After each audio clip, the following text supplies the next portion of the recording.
Majestade, a viagem que estou prestes a relatar é a primeira desta natureza a ser realizada pelos franceses e conduzida pelos navios do reino. Tomo a liberdade de apresentar a Vossa Majestade o resultado de nossos esforços. Sua aprovação vai garantir o seu sucesso.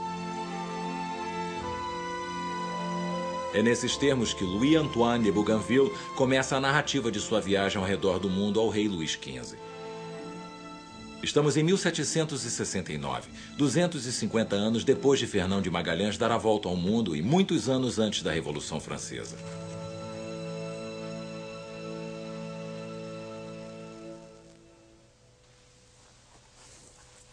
Todos os relatos e alguns dos mapas da Marinha Real Francesa pré-revolucionária estão preservados no Castelo de Vincennes. Jean de Preneuve é um historiador especializado na Marinha. Ele selecionou alguns preciosos manuscritos da história. Enquanto Bougainville prepara sua expedição, ele pode recorrer a um certo número de atlas e mapas que são verdadeiros tesouros. Principalmente este atlas da editora Belin, que data de 1755 e que nos dá uma visão de como o mundo era imaginado em meados do século XVIII. Nós vemos que, como resultado das grandes descobertas desde Fernão de Magalhães, o conhecimento do mundo progrediu consideravelmente. Pelo menos duas grandes áreas ainda não foram exploradas. Mas pelo menos a passagem a noroeste para tentar encontrar uma segunda rota mítica para as Índias, evitando os domínios portugueses e espanhóis. Com um ponto de interrogação sobre o Estreito de Bering e então, acima de tudo, no Pacífico Central, toda a costa leste da Austrália, que na época era chamada de Nova Holanda, é desconhecida. Por exemplo, eles não sabem se há uma passagem entre a Nova Guiné e o que hoje é a Austrália.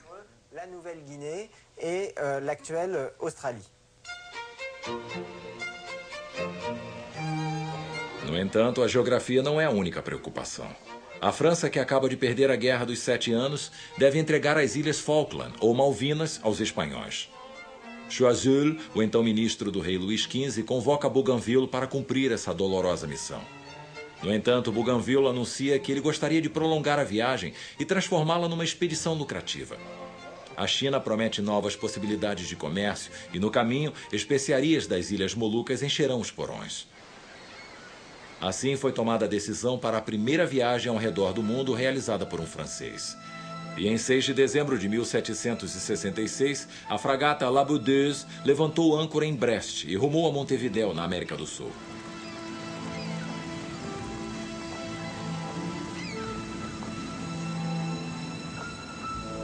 Abarrotados a bordo estão 210 homens, tanto marinheiros quanto cientistas, porque Bougainville também está, acima de tudo, sonhando com uma grande missão científica que vai restaurar o prestígio das autoridades francesas.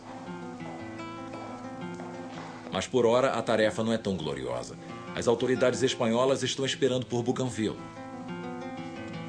Neste triste momento, os dois cientistas, Commerson, o naturalista, e Véron, o astrônomo, são testemunhas da assinatura que torna oficial a transferência das Ilhas Falkland para a Espanha.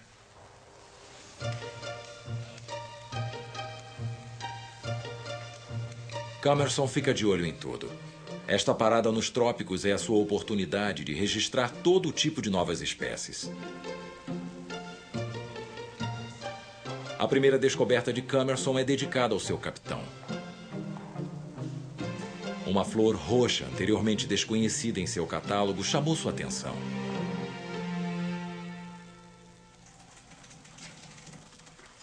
Em sua cabine, ele observa a flor para a qual ele não encontra uma descrição, nem mesmo um nome em latim. Agora ele pode dar um nome a ela. Será Bougainvillia. Esta viagem, todas essas missões, são imbuídas de um ideal com o espírito do iluminismo, cujo objetivo era um melhor entendimento tanto do homem quanto da natureza. E nesta viagem de Bougainville, através do manuscrito enviado ao seu editor, que é um verdadeiro tesouro para nós, e que vai inspirar futuras gerações a sonhar, nós vemos claramente toda a sua sede por conhecimento. E também um homem que está dividido entre todos os relatos que lera antes de viajar, particularmente Rousseau e os filósofos, e as observações que ele próprio faz. Finalmente, a viagem ao redor do mundo pode começar. Pois, já que as Ilhas Falkland foram entregues aos espanhóis, um navio francês de suprimentos indispensável para se embarcar em tal aventura se juntou a Bougainville.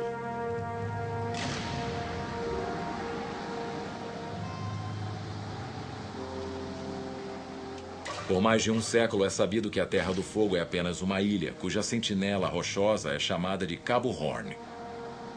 Então deve haver alguma alternativa para o Estreito de Magalhães, descoberto 250 anos antes.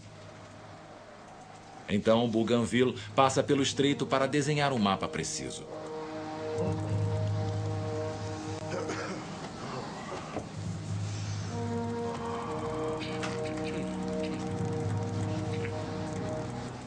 Segundo meus cálculos, o comprimento total do estreito, do Cabo Virgem ao Cabo Pilar, é de 114 léguas. Levamos 52 dias para cobri-las. Apesar das dificuldades que enfrentamos na passagem através do estreito, eu sempre aconselharia tomar esta rota ao invés do Cabo Horn.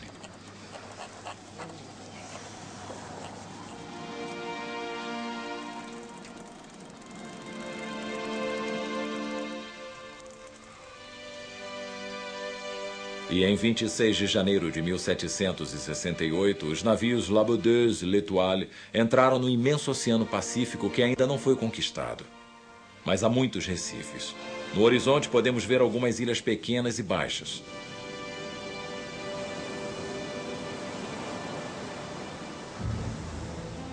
Não há perigo maior para marinheiros do que este tipo de formação, quase invisível na superfície, o que prova serem enormes barreiras de corais. Bougainville acaba de descobrir as ilhas Tuamotu. Ele as chama de arquipélago perigoso.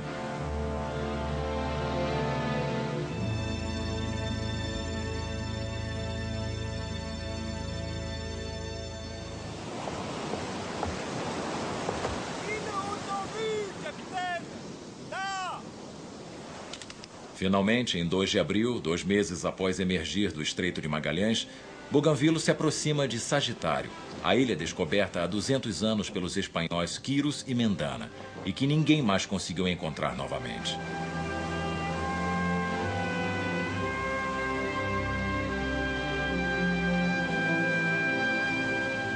Bougainville é hipnotizado pela visão desta grande ilha, desde então chamada de Tahiti. Ele não sabe que o inglês Wallis chegou ali 8 meses antes e que passou bons momentos com uma rainha de modos um tanto liberais.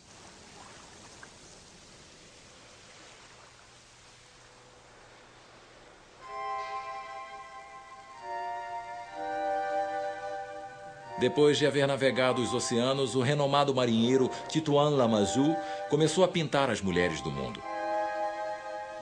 Ele sabe o quão fascinante pode ser chegar a uma ilha como Tahiti. Eu imagino que se eu tivesse chegado a uma ilha naquela época e de repente o navio estivesse cercado por uma frota de canoas, com gritos de alegria ecoando ao redor e garotas fantásticas sem roupas subindo e se oferecendo, seria possível ser enfeitiçado. Então você deve saber que Bougainville passou 12 dias no Tahiti. Isso significa que ele tinha uma ideia. E eles costumavam dizer que o tempo é sempre bom naquelas ilhas, pois ele chegou num período em que não houve ciclones e não era a estação das chuvas. Há o que comer, você não precisa trabalhar porque há árvores de fruta-pão e os pecados da carne não existem, porque as garotas se oferecem. Então é o paraíso na Terra e Bougainville descreveu isso.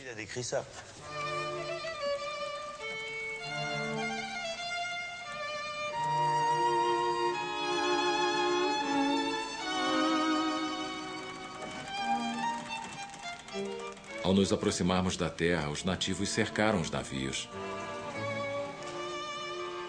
A multidão de canoas em volta dos navios era tão grande que nós tivemos muita dificuldade para baixar a âncora entre todo aquele povo e barulho. A maioria dessas ninfas estava nua, pois os homens e as mulheres mais velhas que as acompanhavam haviam tirado as saias com as quais costumam se vestir. De suas canoas, elas nos provocavam e seus gestos inequívocos demonstravam a maneira como deveríamos conhecê-las. Eu me pergunto como, no meio de tamanho espetáculo, alguém pode manter 400 franceses trabalhando e, não menos importante, como eu conseguiria me controlar. Hoje, fazendo esse trabalho sobre mulheres ao redor do mundo, e obviamente na Polinésia, me senti atraído pelas Varrines de Bougainville de alguma forma. E eu percebi isso durante os meses que trabalhei e conheci as mulheres de lá. Eu conheci uma garota chamada Poé, que era a imagem das Varrines, as mulheres polinésias, saídas de folhetos de viagem. Extremamente bonita, um tanto confiante e muito delicada, muito tranquila. A verdadeira Varrine. E ao conhecê-la um pouco melhor, eu descobri que ela tinha sido estuprada pelo pai e pelo tio, e que a mãe tinha sido espancada pelo pai e ela o mandou para a cadeia. Então não é completamente falso o que Bougainville relatou. São verdadeiras falsas verdades ou são mentirosas verdades falsas? E o que eu tento fazer é manter o olho aberto. Quando eu voltei da Polinésia, nem todos os retratos foram bem recebidos, porque eu descrevi as Varrines de Bougainville de uma maneira. Mas também mostrei o outro lado das Varrines. Ou seja, me refiro ao paradoxo das Varrines.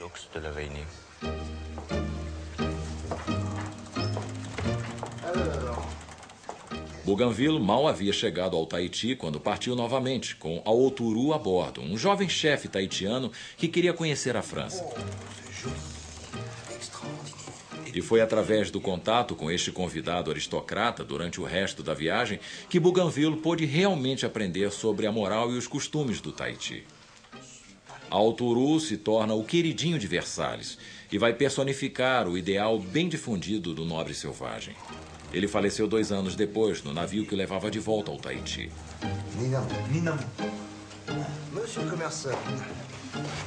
Mas um segundo convidado tinha se infiltrado na tripulação havia muito tempo. O assistente de Commerson, o naturalista, foi desmascarado pela aguçada intuição dos tahitianos. Desconhecido de todos, Jean Barret era, na verdade, Jeanne Barret. Ela foi a primeira mulher do mundo a navegar ao redor da Terra.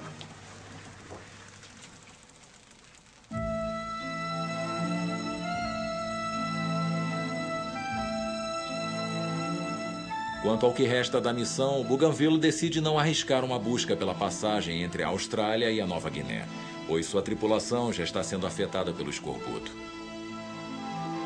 Como resultado, a China não é visitada e as especiarias das Ilhas Molucas, muito bem guardadas pelos holandeses, estão inacessíveis a ele.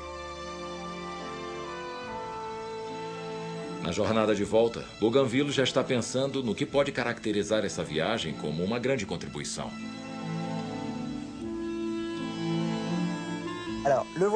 Então você pode considerar a viagem de Bougainville como um contratempo em relação aos objetivos que foram traçados. Mas se formos além do aspecto simplesmente relativo à navegação, então a maior contribuição é para a história do debate intelectual sobre o lugar, sobre os não-europeus, sobre o outro e sobre o sonho. E sobre o rêve, en fait.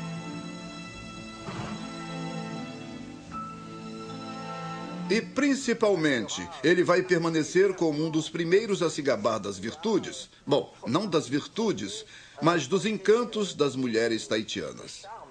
E o manuscrito lançado em formato de livro, que será amplamente difundido, estamos no fim do século do Iluminismo, terá uma posteridade exemplar. E quando Lapérouse navegar, ele terá esse mesmo livro, As Memórias de Bougainville, em sua mesa de cabeceira. Et quand Lapérouse part, il a eu sur sa table de chevet ce livre, Les Souvenirs de Bougainville.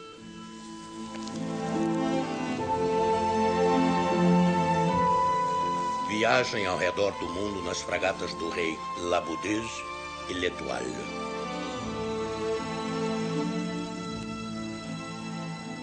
Tudo aconteceu de modo bastante cordial. Todos os dias nossos homens andavam pela região desarmados. Em todo lugar éramos recebidos com hospitalidade, paz, alegria e grande demonstração de felicidade. Eu achei que tinha sido transportado ao Jardim do Éden.